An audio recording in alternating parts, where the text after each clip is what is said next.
নমস্কার বন্ধুরা, অন্নপূর্ণার রান্নাঘরে আমি রত্না কর্মকার। আজকে তোমাদেরকে আমি এই রেসিপিটা করে দেখাবো। রেসিপিটি হলো পটল কাঁকড়া। এখানে আমি চিতি কাঁকড়া, যেটা জল করে হয়, ছোট ছোট কাঁকড়া জ্যান্তই ছিল, ওটাকে আমি কেটে ভালো করে ধুয়ে এই বাটিতে রেখেছি। এটা আমি আমার গ্রামের বাড়ি থেকে এনেছি। আমাদের সামনের পুকুরে অনেক হয়েছে, সেখান থেকে কিছুটা এনেছি। আর এখানে দেখছো পটল আর আলু, দুটো আলু আর 10টা পটল কেটে নিয়েছি।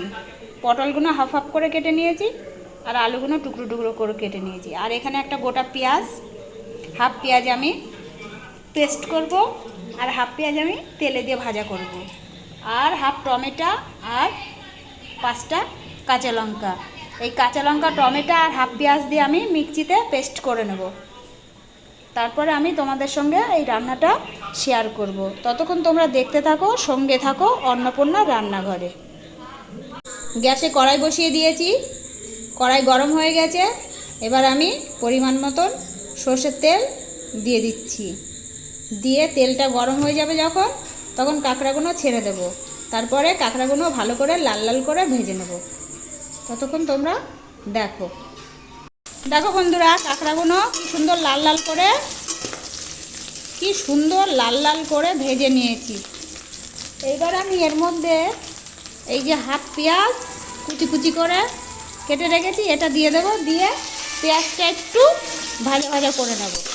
তারপরে আমি এর মধ্যে আলু পটলটা দিয়ে আর একটু লাল লাল করে ভাজা করে নেব। তারপরে আমি তোমাদের সঙ্গে এটা আমি শেয়ার করব। এখানে 1 চামচ গোটা জিরে ভেজে এখানে দিয়েছি, আর এই টমেটো, পেঁয়াজ, কাঁচা লঙ্কা এখানে দিচ্ছি। দিয়ে এবার ভালো করে এটা পেস্ট করে নেব। জিরেটা ভেজে দিয়েছি, গোটা জিরে, তাহলে ভালো সেন্ট হবে, ওই জন্য। এবার আমি এটা পেস্ট করে নিই। এই দেখো, আলু পটল কি সুন্দর লাল লাল করে ভাজা করে নিয়েছি। এর মধ্যে আমি এইবার দিয়ে দিচ্ছি স্বাদ মতো লবণ, আর দিয়ে দিচ্ছি পরিমাণ মতন হলুদ গুঁড়ো। আর জিরেটা তো ভাজা করে গুঁড়ো করে নিয়েছি। এই দেখো, পেস্ট তৈরি করে নিয়েছি। এর মধ্যে জিরে আছে, কাঁচা লঙ্কা আছে, টমেটো আছে, পেঁয়াজ আছে। এবার এটা দিয়ে দিচ্ছি এর মধ্যে। দিয়ে ভালো করে কষিয়ে নেব। কষিয়ে নিয়ে 2 কাপ জল দিয়ে দেব। তারপরে সিদ্ধ হয়ে গেলে নাবিয়ে তোমাদেরকে দেখাবো। এবার দেখো, রান্নাটা তৈরি হয়ে গেছে। আর এই রান্নাটা একটু মাখা মাখা করেছি। তৈরি হয়ে গেল আমার আলু পটল দিয়ে চিতি কাঁকড়ার কষা।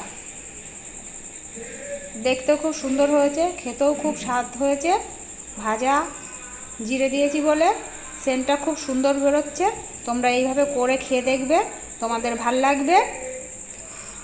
এবং পরবর্তী ভিডিওর জন্য অপেক্ষা করো।